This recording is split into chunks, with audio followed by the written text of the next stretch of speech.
Saludos, soy Margarita Ponte. Mire, un abrazo cariñoso para todos. ¿Con qué vengo hoy? Voy a hablar de esas personas que tenemos que atender. Mire, rápido, rápido, véngase ahora mismo.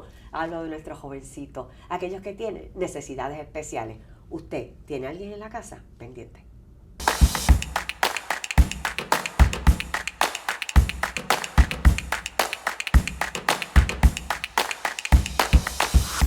Saludos amigos, soy Margarita Ponte. Tengan todos muy buenas tardes, muy buenas noches, como usted lo quiera ver.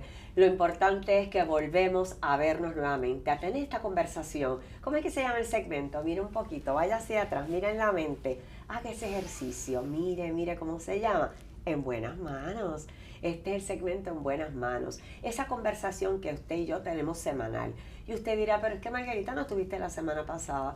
No estuve, fue que me cogí 3 días. Me fui en unas vacaciones, mire, cortitas, eso era allá al lado, eso fue en Miami. Pero me sirvió. Tuve playa, tuve sol, tuve tiendita, tuve amistades. Y eso es ¿por qué? Porque busca uno, en la medida posible, aunque sean poquitos días, nutrir la salud física, pero también esa salud emocional, esa salud mental, que usted en su casa, usted en el carro, en el jardín, en la cocina, en la habitación, donde usted esté, usted tiene que trabajarla. Eso no cae del cielo, no es maná, no llueve café, como dice la canción, ¿verdad?, de Juan Luis Guerra. Esto hay que buscarlo, hay que trabajarlo. ¿Y sabe qué? Ya usted lo está haciendo, porque en este segmento usted sabe que lo único que buscamos es darle herramientas, darle destrezas, darle información correcta. Cuando digo correcta es que buscamos expertos, los que han estudiado, los que se han preparado para ello. ¿Y cuál es la búsqueda nuestra? Que usted me está fallando un poquito la garganta porque tengo catarro. ¿Cuál es la búsqueda nuestra? Que usted tenga la información correcta. Mire, información correcta en esta mano. En esta otra mano es poder. Cuando usted tiene la información correcta, usted tiene el poder de tomar decisiones correctas. ¿Quién va a estar con nosotros ahora en este espacio, En Buenas Manos? La doctora Keila Ivette Orengo. Pero que muy buenas tardes, buenas noches, buenos días, doctora. Gracias por estar con nosotros. Gracias a ustedes por la oportunidad. ¿Qué le pareció eso que escuchó? ¿Tiene sentido? Sí, totalmente alineado a todo lo que es el bienestar psicológico, emocional, físico, espiritual. Todo eso va de la mano, ¿verdad? Todo va de la mano. Y muchas veces comienza aquí, en la misma mente. ¿Ah, sí? Sí. Explíqueme un poquito. Bueno, cuando nosotros a veces incurrimos en conducta, en hábitos, que igual los podemos diferenciar en buenos hábitos o malos hábitos, muchas veces es porque nosotros estamos alimentando un pensamiento constantemente. A veces puede caer en la rumiación, que es bien recurrente, bien repetitivo, y cuando ya caemos en eso... ¿Eso quiere decir tristeza? Eso no, es un pensamiento recurrente, va más alineado al estrés, a la ansiedad. Y cuando nosotros llegamos a ese punto, entonces comenzamos a tomar decisiones equivocadas. Ahí está. O empezamos a desarrollar hábitos que no son los más saludables para resolver y tomar decisiones. Mira qué fácil lo resolvió esta psicóloga que nos ocupa hoy. Mira qué fácil. Ella lo que dijo es, si el pensamiento es equivocado, si no va por el lugar que de verdad nos va a ayudar, entonces la decisión va a ser incorrecta. Es lo mismo que yo dije, de una forma un poquito más puntual, ¿verdad? Como solamente un médico puede hacer. Doctora, en este momento nosotros quisiéramos, mi garganta, en este momento nosotros quisiéramos hablar de nuestros niños, de esos jovencitos, de los pequeños, de los adolescentes que sufren porque tienen necesidades especiales y tienen que ser atendidas. ¿Qué son niñitos con necesidades especiales? ¿Qué quiere decir ese término? Bueno, vamos a comenzar con hablar un poco del cerebro. Actualmente el término correcto son personas neurodivergentes o con neurodiversidad, pero hablamos de neurodiversidad porque comienza con considerar que el cerebro funciona de una forma normal o es un cerebro normal, ¿verdad? Entonces ahí empezamos a hacer una distinción entre qué es un cerebro normal, porque no existe realmente. Claro. Pero a nivel estadístico nos referimos a un cerebro neurotípico para distinguirlo de este cerebro neurodivergente que realmente se basa en ver las cosas de manera diferente, opera de manera diferente y todo lo que es a nivel sensorial, a nivel de funciones ejecutivas, todo eso. Todo eso va a cambiar Sí. de lo que nosotros usualmente y de manera común vemos. Correcto. Entre los niños, en los cumpleaños, en las escuelas, en los espacios en que nosotros los veamos en la comunidad. Y qué bueno, sí, es correcto, y qué bueno que mencionaste lo del espacio, porque cuando nosotros hablamos de un cerebro neurodivergente o una persona neurodivergente, se parte de la premisa de que el ambiente no se ajusta a ese cerebro. Entonces la forma en que yo proceso, la forma en que yo pienso, no está alineada a todo lo que está establecido, por ejemplo, en un salón de clase. Entonces voy a chocar, voy a fracasar. Correcto. Se van a burlar de mí. O sea, todo va a Correcto. ser tan distinto, pero verdaderamente tan difícil. Y ahí ¿verdad? comienza Para el ese verdadero niñito. desafío, sí. Entonces, ella utiliza el término divergente, ¿verdad?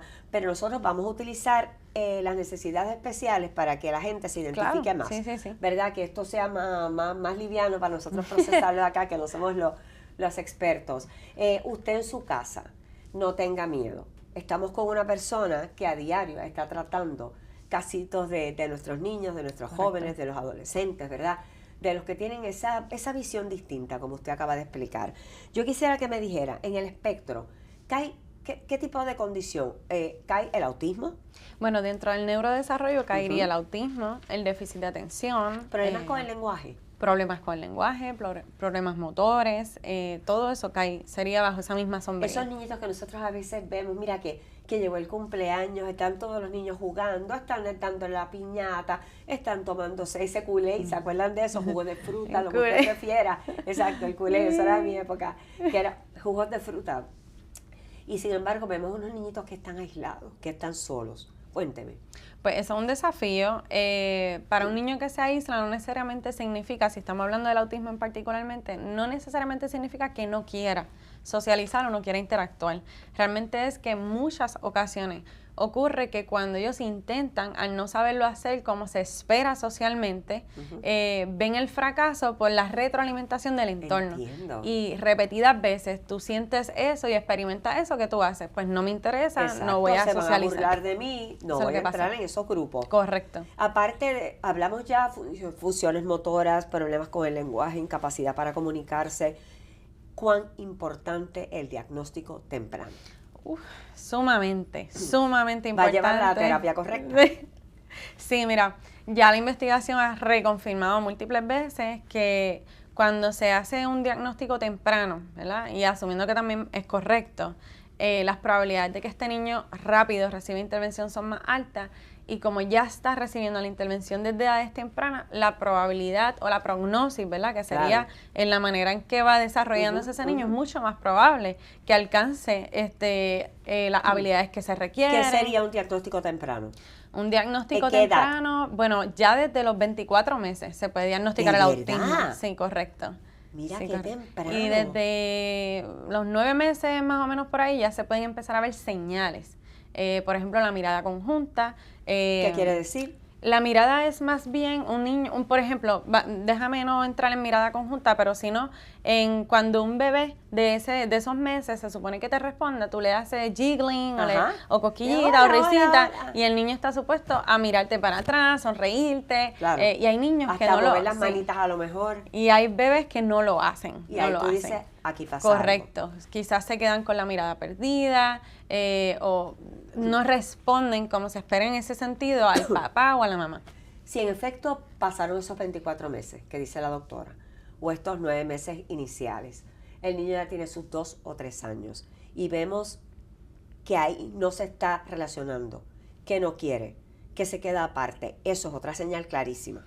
Correcto, sí. El habla es una señal, no está dentro del criterio de autismo, pero sí es una señal rezago. Y gatear y caminar. Gatear afecta a nivel motor. A nivel motor, por ejemplo, yo he podido ver que niños que no gatearon para nada, edades posteriores, probablemente el pediatra del neurodesarrollo les mande a hacer movimientos similares a los del ¿De gateo. verdad? Sí, porque el gateo te permite desarrollar lo que es la percepción visual, lo que se requiere para luego destrezas de Mira escritura. eso. Sí. Y ahí es que Cosas entra. que uno no sabe, doctora, gracias a Dios que llegó aquí. Sí. Y ahí es que entra pues el problema de escritura, se puede de ver. lectura a lo mejor también. De lectura, claro, porque si no puedes ver la letra bien, no la ves integrada, que eso pasa mucho en cuestión a la profundidad, el sentido de percepción visual, va a pasar de que no vas a poder escribir bien, tampoco vas a poder leer secuencialmente y mucho menos vas a comprender lo que estás leyendo. Así que claro, ¿qué debe hacer un padre cuando se le levanta la bandera de que algo pasa con mi niño? Mira, el tema de los padres a mí me toca mucho. Muchos padres pasan situaciones difíciles, las condiciones sociales son un desafío grandísimo. Grandísimo porque no tenemos el dinero quizás para ayudarlo en la medida que nosotros quisiéramos. El acceso a los servicios y a los recursos es bien desafiante, así que los padres me los llevo siempre en el alma. Trato de empatizar dentro del proceso con ellos y servir de acompañamiento más que nada. Entenderlos y comprenderlos desde esta mirada porque muchas veces caminan solos. El 85% de autismo de familias autistas son madres solteras. ¿De verdad? Sí. Es enorme el número. Es enorme. 85%. Sí. Entonces, vamos a ponerle un aproximado por si acaso, claro, ¿verdad? Claro. Pero va por ahí. Y entonces, cuando se trata de los papás, ¿qué yo les puedo decir? Yo sé que es difícil aceptar que tu niño tiene un rezago en el desarrollo, que puede presentar señales que son de preocupación, pero mayormente ya el papá te llega a la clínica porque sabe que algo no anda bien. Claro. Y en ese proceso es bien difícil para ellos. Cuando un papá me llega a la clínica, para mí es grande porque sé que le pudo haber costado llegar. Porque no quieren escuchar que su niño tiene un diagnóstico, nadie, exactamente. Nadie, o sea, tú estás destrozado en tu interior. Correcto. Entonces, y verbalizarlo tampoco es fácil. Claro, entonces ahí entra una etapa de duelo. Supongamos que el niño cumple un diagnóstico como el autismo, o dislexia, o déficit de atención. El papá entra en un proceso de duelo porque tiene que despedirse de la idea del niño que yo esperaba o de las expectativas. Tiene que bajar sus expectativas. Y no diría bajar expectativas, sino ajustarlas. Ajustarlas a la realidad, porque la realidad es que una persona con autismo, una persona con déficit de atención, como piensa tan diferente, tiene unas fortalezas bien maravillosas. Y eso es lo que se descubre en el camino. Pero esas son las habilidades que se van a fortalecer a través de las terapias. Correcto. Yo quisiera que usted me dijera, cuando llega ese papá, ¿usted le hace pruebas al niño? Correcto, sí. Se pasa por un proceso de evaluación bien meticuloso, bien de mucha observación. Recae mucho en el juicio. No solamente eso, meterlo a unas pruebas, qué sé yo, que uno pensaría, lléname estos cuadritos o coloréame esto, no, sino que usted está viendo cómo lo está haciendo. No es lo único, es una combinación de todas. Pues sería muy negligente de nuestra parte solamente observar y más nada, o solamente administrar instrumentos estructurados o estandarizados y más nada. Pero dentro del proceso, el compendio de todo, entrevista a los papás, cada parte de la etapa del desarrollo se busca esa información por historial. Cuando nosotros hablamos de instrumentos, hay varios instrumentos, pero al final se pasa por el proceso de observación directa en un entorno que el niño se sienta cómodo, así que buscamos que se familiarice con ese entorno cuando es clínico, porque sabemos que ya está en un espacio más... es un espacio ajeno a él. Ajeno a él. Y entonces también usted lo que quiere es que en efecto él pueda abrirse un poco en la medida que le sea posible, ¿no? Correcto. Se observa también dinámicas, interacciones papá-hijo, o mamá-hijo, hija. Todo eso es sumamente valioso para hacer la determinación clínica. Le pregunto, ¿las terapias con el niñito o la niñita van a ser individuales o después se le añaden sus padres? Eso depende de la necesidad en el momento. Si se requiere mayor nivel de apoyo, pues mayormente es terapia individual.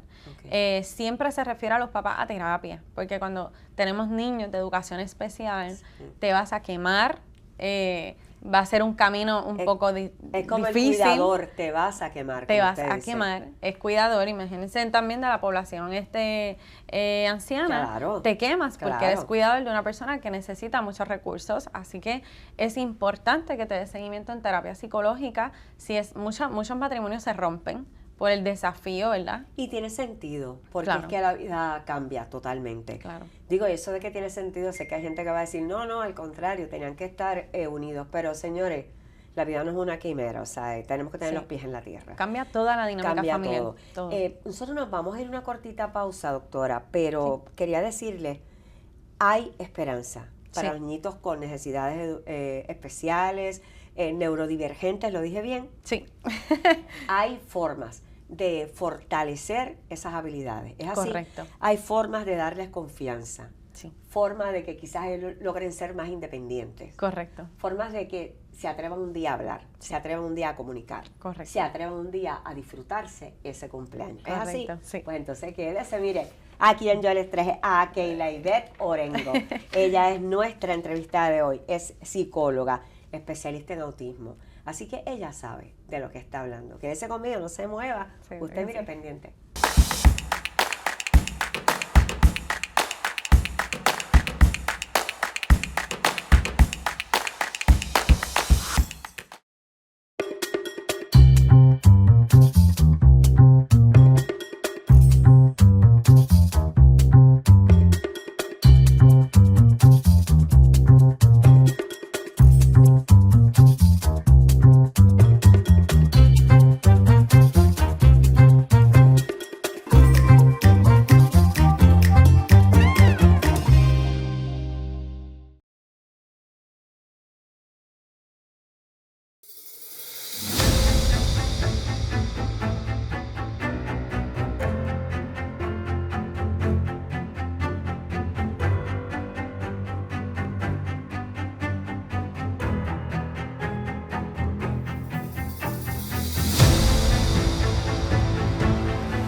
Gracias amigos por continuar aquí con su segmento, con esta conversación. Mira, si esto es un coloquio, nosotros estamos aquí. ¿Qué estructura? No, señores, deje eso para otro momento, ¿verdad? Aquí estamos hablando, incluso nos estamos desahogando. Mire, yo traje un cafecito, ¿verdad, doctora? Sí. Calientito, a ver si mejora algo mi garganta. Así que yo solo le pido, apelo a su gentileza. Cada vez que me quede sin voz, yo voy a mejorar con la ayuda de Dios, ¿verdad? Eso es así. Porque estábamos comentando que hay angelitos en todos sitios. Hay que enriquecerse espiritualmente, lo dijo ella. No es que lo diga yo. Keila Ivette Orengo. Ella es nuestra psicóloga del día, psicóloga escolar, especialista en autismo. Así que nos está ayudando un poco a entender a nuestros niñitos que tienen una forma distinta de ver la vida. Y tal y como ella dijo, y la estoy citando, una forma operacional distinta de manejarse en este mundo que no es malo, para mí es muy bueno, pero es complicadito, ¿verdad que sí? Sí, eso es correcto. Así que entrar no es tan fácil, hacer nuestras amistades no es tan fácil. Y los papás tenemos que ser fundamentales para ayudar a nuestros niños, que probablemente todos tienen algo. Si no es déficit de atención, con hiperactividad, es el que es menos hiperactivo, es decir, que no tiene atención, como ella dice, inatento. Me estaba explicando, aquí aprendemos. Acuérdese, en buenas manos. Por eso es que se lo decimos, preste atención, apunte si es necesario, porque es para tomar las decisiones correctas. Pero para poder llegar ahí, ¿qué tenemos que tener? La información correcta. ¿Quién la tiene? La tiene el que más estudió sobre el tema que nos ocupa. Estamos con nuestros jovencitos con necesidades especiales. Doctora, sí hay luz al final del túnel. O sea, Sí, el correcto. camino es tortuoso, es difícil, es espinoso, es triste. Destruye, por decirlo así, matrimonio, pareja. Sin embargo, el amor por un hijo va a ser eterno. ¿Usted tiene hijos? No, al momento no. Ay, deje que tenga. Yo le voy a hacer un cuento. En proceso. No, deje que tenga, que yo le voy a hacer un cuento. Yo tengo un hijo que tiene 38 años, escuchó Wow. bien. Sí. Y sin embargo, a Gabriel le da catarro y esta que usted ve aquí, mire cómo loca buscando. Ay, Dios mío, ve, ¿qué es lo que tengo que llamar? ¿Qué es lo que tengo que, a qué doctor? ¿Qué es lo que tengo que darle que sea más efectivo? Porque es que el amor de una madre, y ojo, no peleen conmigo, de un padre, ¿de acuerdo? El amor de una madre y un padre, o sea, por eso dicen, madre, solo hay una. Solo Porque, hay una. o sea, es lo que queremos decir y de verdad lo voy a revertir igualmente para los papás. No estoy diciendo de forma alguna a favor de la mujer únicamente. Es que el amor de madre es una cosa, mire, que ni le cuento. Yo le digo, doctora, hablemos un poquito para que esa gente que la está viendo, que la está escuchando, tenga confianza, usted está aquí. Ese niño, ese jovencito va a poder ser independiente en la medida que se pueda. Según su máximo potencial, se puede llegar a hacer todo lo posible para que ese niño pueda desarrollar y alcanzar ese máximo potencial. Vamos a un casito que quizás a mí me suena crítico, y usted me corrige si no lo es, que es el autismo. Ese niño que hemos visto en películas, que hemos leído en reportajes, que el niño está totalmente fuera de la realidad, que lucha, ¿verdad? Se resiste a integrarse. Usted ha visto casos que el niñito se ha soltado eventualmente un poco. Bueno, yo tengo un caso particular que siempre me lo llevo en el alma y la mamá lo sabe si me escucha en este podcast, ella va a saber que su hijo es como yo, mi hijo putativo también. Yo estoy a punto de llorar yo, doctora. Y dicho por él mismo, ha sido un caso que me llevo, de hecho actualmente ya no soy la psicóloga porque pues ya la relación trascendió un poco más. Claro. Y así me puedo quedar en la vida de él. Y realmente este caso es un caso que de ser extremadamente agresivo, ¿Sí? Presentar muchos rezagos a nivel de habla, conductuales también. Bien desafiante en ese, ¿verdad? Uy, en ese, me los pelos, porque espacio. yo sé lo que es un niño desafiante, tuve la experiencia, no fue buena, me quedé, realmente no sabía cómo actuar, y luego me explicaron que la niña tenía un problema de conducta, tiene el nombre, que es desafiante. Negativista desafiante. Pues, y es, les digo, bien difícil para esos papás. Correcto. Y ese niñito tenía la agresividad, el desafío. Correcto. Entonces esto es un caso más extraordinario porque adicional al autismo tenía otras comorbilidades de diagnósticos combinadas y dentro de ese espacio estábamos tratando de hacer lo más que se podía. Y esto fue terapia tras terapia. Terapia tras terapia, trabajo del equipo escolar fue indispensable. Qué importante eso. Sí, los papás estaban comprometidos y fue un proceso arduo, pero fue un proceso bien enriquecedor, en el sentido de que cuando tú te crees como especialista, aquí voy a hablar yo. Claro, muy bien, este es el desahogo, doctora, dele. Este es mi desahogo. Claro. Cuando tú dices, me conozco esto y de repente te encuentras con un caso que el papá te dice, ¿qué hacemos aquí? Ay, o la mamá te dice, ¿qué hacemos aquí? Y tú como especialista dices, ¿qué hacemos aquí? Exacto. Pues realmente me retaba mucho como especialista y como persona también, Claro. como individuo, porque uno siempre tiene el rol de especialista, pero No, es uno, intrínseco, claro. como persona no te Uno separas no, del rol. Exacto. Uno está muy involucrado en Sí, sus casos claro y son personas, eso no lo pierdo de perspectiva. Y recuerdo mucho que aunque fueron, ¿verdad?, muchos desafíos, realmente hubo muchos sistémicos también, muchos desafíos sistémicos. Desafíos sistémicos, desafíos del sistema. Del sistema, me refiero más pues a el acceso a servicios, el acceso a sus ayudas, a todo lo que requería. Yo casi me convertí en intercesora ahí. Sí, sí, sí. Y realmente ver el cambio, la transformación. ¿Qué cambio se vio?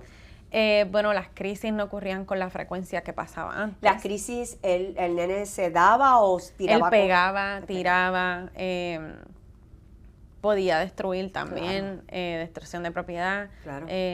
Agresivo también verbalmente, y también ver su proceso de cambio, porque en el caso de él, pues, después de la crisis, que esto no se habla a veces mucho, después de la crisis, ese estudiante, esa persona, empieza a reflexionar y a decir, ¿qué yo he hecho? Dios santo. Y es bien, te pega claro. Mucho cuando tú dices, wow, no solo los papás, no solo uno como especialista, no el equipo escolar, él mismo. Decía, ¿qué edad tendría en ese momento? Bueno, él empezó a hacer ese nivel de introspección ya en intermedia, te diría yo, sí. A sus 11, 12 años. Su mente es magistral, o sea, brillantísima. Y entonces... ¿Usted vio ya que entonces se conducía de una forma... Se expresaba mejor, hacía acercamiento social. Yo recuerdo estar en la escuela y decir, vámonos por todo el recreo ahí a conocer gente, véngase. Y salir al recreo cuando no te duraba ni 5 minutos en el recreo. Por el calor, por el bullicio de las personas. Él detestaba a las personas. Y de repente empezar a ir a salir de 5 minutos en 5 minutos y regresábamos al salón con aire porque no había un salón de calma como se requiere. Y el maestro fue indispensable en decir, mi salón va a estar abierto todo el tiempo que requiera, con aire acondicionado. Dios mío, la importancia del aire acondicionado en escuelas, porque a nivel sensorial... Escuchen eso, por favor. Departamento de Educación, sí, gobierno, escuchen esto. Por favor. Estamos en una islita que el calor nos mata. Ciertamente la luz es un problema y el agua, pero vamos a tratar de tener la conciencia de que nuestros niños, nuestros jovencitos, mire, y en realidad todos, ¿verdad? Por el calor, pero los niñitos con más necesidad. Bueno, sí, muchos de ellos el calor lo pueden sentir como si estuvieran quemándose. Ay, o sea, Dios el calor mío. es fuerte, la ropa, la textura de la ropa. Entonces, combina textura con calor, olvídalo. Una explosión. Una explosión. Entonces, de salir por 5 minutos al recreo y de repente aumentamos a 10 minutos durando en el recreo, luego 15 minutos en el recreo y luego era que no me quiero ir del recreo. ¿De verdad? Correcto, Dios sí. mío, el agradecimiento Sí. de esos padres a usted como Bueno, sí, terapista. ha sido un largo camino, sí, ha sido y fue súper enriquecedor, como digo, para mí él es Y ahí extremadamente está, ahí especial. hablamos, mire, de darle confianza, se logró. Correcto. Ahí hablamos de darle independencia, se logró. Correcto. Ahí hablamos de destrezas para socializar, se Correcto. logró. Incluso de verbalizar, porque si está en un Correcto. recreo, ¿verdad? Los nenes están... Vámonos con las escuelas, que es un punto que a mí me parece medular, ¿verdad? Es pilar en esto y falla mucho. Me da donde me duele. Sí, es que tengo que decirlo. Las escuelas en Puerto Rico no están listas para nuestros niñitos con necesidades especiales. Muchas no. Bueno, la mayoría. La mayoría no están. No están listas. Tendrían que ser especializadas. Y cuidado, porque he ¿Ah, estado sí? en escuelas privadas y especializadas y como quiera. Carecen de recursos, ¿Qué carecen es lo de que los carecen? acomodos. ¿Carecen de personal que tenga el adiestramiento o de qué es lo que se carece? Eso también. Primero que nada, el Ajá. personal adiestrado. La escuela, voy a hablar de las públicas, Sí. porque me consta la información por directores de escuelas y maestros de escuelas públicas. Contratan maestros para manejar salones de autismo a tiempo completo sin la preparación. No puede ser. He estado en Es que salones- no sí, puede ser. Estos son seres humanos, son los niñitos son nuestro futuro, señores. Correcto. Y, por ejemplo, algo bien básico que tiene que tener un salón de autismo son apoyos visuales, que son imágenes que te dejan saber qué hacer, le dejan saber al niño. Usted lo entiende como maestro, Ujú. como paraprofesional o T1, Ujú, ujú. pero el niño lo entendió, pues el apoyo visual medular, Ok. que diga, aquí está el zafacón, Ujú. aquí es tu espacio de trabajo, Ujú. aquí es la merienda, aquí va el Muy bulto, bien. todo. Y una rutina bien estructurada. No la hay. Yo he estado en salones de autismo y no hay ni un solo visual. Ay. O sea, esto es inaceptable. Inaceptable. ¿Qué Exacto. más? ¿Qué más se necesita? Eh, Ya dijimos el los personal aires. tiene que estar capacitado. Temperatura. Los aires acondicionados, la Ujú. temperatura. Ya dijimos el aspecto visual. Correcto. El salón de calma. ¿Qué es el salón de calma? Un salón de calma o un espacio de calma, como quieran llamarle, es Ujú. para calmarse. No Claro. es un castigo, no es un tiempo fuera. Es que el estudiante necesita saber que hay un lugar seguro a donde él puede ir para poderse regular, ¿verdad? Regular en el sentido de que si yo estoy alterado, poder bajar Bajar estas revoluciones, respirar. ¿Qué tiene que tener un salón de calma? La capacidad de bajar luces, Ok. cero ruidos, ¿verdad? Sonidos fuertes no Pero estén presentes. ese jovencito, para bajar estas revoluciones, ¿verdad? Lo agitado que esté, necesita que alguien lo ayude a bajar. Es decir, Sí. tiene que haber ese personal. El personal, correcto, En su que ya salón dijimos de que calma, no está. como usted dijo. Exacto, que no está. Ya no está. Y los T1 y los maestros hacen de tripas corazones, porque mira que tengo que decir que conozco Los maestros. trabajadores sociales, los ayudantes. O sea, hay gente que quiere trabajar sé. y Es una están misión. comprometidos, correcto, y están atropellados realmente en el proceso y aún por encima de eso, están ahí día a día. Para mí el maestro o el personal escolar, vamos a hablar del personal escolar, para mí trascendió más allá de ser una vocación, Ay, ellos lo que están ay, yo haciendo lo es un pienso. acto de servicio. Yo pienso lo mismo. Tienen todo mi respeto. Sí. Y día a día, Y si no les pagan, señores, ahora digo yo, una frase popular y de Puerto Rico, llora ante los ojos de Dios. Sí. Entonces, pues, el salón de calma requiere, volviendo a verla, el salón de Claro. calma requiere buena temperatura, que se puedan modular las luces. Esta luz, por ejemplo, no me está ayudando. les va a ayudar a Mira, calmarse. esto no es calma, con razón, es que mire, corazón que soy tan hyper, esta luz no me está ayudando, y en el estudio, Felina, ¿qué es esto? Me tienes ahí alterada, por eso no paro de hablar, ya me jodí con ese café. ¿Ves? usted Eso vio. está bien. Yo no paro de hablar. Eso, Pero por entonces, ejemplo, ¿qué hacemos? ¿qué hacemos? Pues esto que estamos haciendo ahora, difundir información es lo más importante. Que los padres vayan a consulta, a terapia, directo a solicitar servicios lo antes posible. Los maestros se requiere adiestramiento a los maestros, certificado a los maestros. Hay certificaciones de autismo disponibles que el departamento pero el departamento no mande tiene, a esos entonces, maestros. eso, y tener algún tipo de currículo, ¿verdad? Correcto, un currículo especializado. Claro. Tú sabes, se tiene que hacer eso. Y si en efecto se pudiera capacitar, reclutar estos maestros, ¿se podría entonces tener esa ayuda en nuestro sistema de enseñanza público? ¿Se puede? Yo creo que sí. Sí. Yo creo que y sí, en las porque privadas, obviamente, oye, que bastante se paga también, y perdonen que lo diga de esa manera. Yo he ido a salones, a escuelas que tienen salones cerrados, que no se están usando. O sea, se puede ajustar ese salón completo con el beanbag, los olores, las luces, atenuar el sonido. Hay que ponerle a ella como algo, como secretaria o algo de esto que tenga que ver con el educación especial.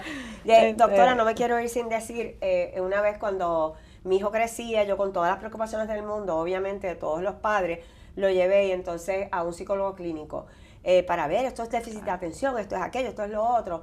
Y entonces yo le dije, porque la culpa es mía, porque yo seguramente, la ansiedad, las cosas. Y él me dijo, mira, cógelo con calma. Oye esto que le voy a decir, cógelo con calma. Tú le estás dando una cosa bien importante, que yo no tengo mucha disciplina, no lo discipliné, ¿verdad? Lo que tenía que haber disciplinado, pero le diste, ¿sabes qué? La disciplina del amor. Esa es insustituible. Totalmente de acuerdo. Si usted me escucha, piensa en eso. Claro que necesitamos estructura, claro que necesitamos disciplina, pero necesitamos terapia del amor, ¿verdad que sí? Mucho amor, mucho amor, mucha dedicación. Yo he tenido padres que me dicen, Kay, yo no sé cómo hacer estrategia o aquello, porque pues trabajo mucho las estrategias de intervención con ellos. Y yo le digo, no se necesita hacer una persona mega experta para eso, porque antes de implementar técnicas, que realmente ya muchos de los papás, yo le digo, ya lo estás haciendo. O sea, esto no es mucha ciencia y te llevó el amor a hacerlo, te llevó ese deseo de tú estar para tu hijo o tu hija. Tienes que estar para tu hijo. Doctora, me voy, pero 2 segundos, mándale un mensaje a esos papás, dele esa fortaleza suya. Claro, no todo está perdido. Algo que a mí, ¿verdad? Si yo fuese mamá de un niño especial o una niña especial, me gustaría que me dijeran es que eres suficiente. Decirte que eres suficiente y rendirse no es opción. Rendirse no es opción. Uy, aquí estamos esperándote. Sí. Gracias, Keila. Te consiguen en la clínica en Kaylee Best Therapy Center. Estamos ubicados en Bayamón. Teléfono claro también. Que sí. El 939-545-5520 o el 939-204-3601. Claro que sí, si lo que queremos es que usted llegue donde personas como ella. Keila, ha sido un placer. Gracias por estar con nosotros, de verdad. Sí. Yo creo que me porté bien. Genial. Gracias a ustedes, los quiero mucho, los vuelvo a ver bien pronto en buenas manos. Siga poniéndose en buenas manos. Hasta pronto.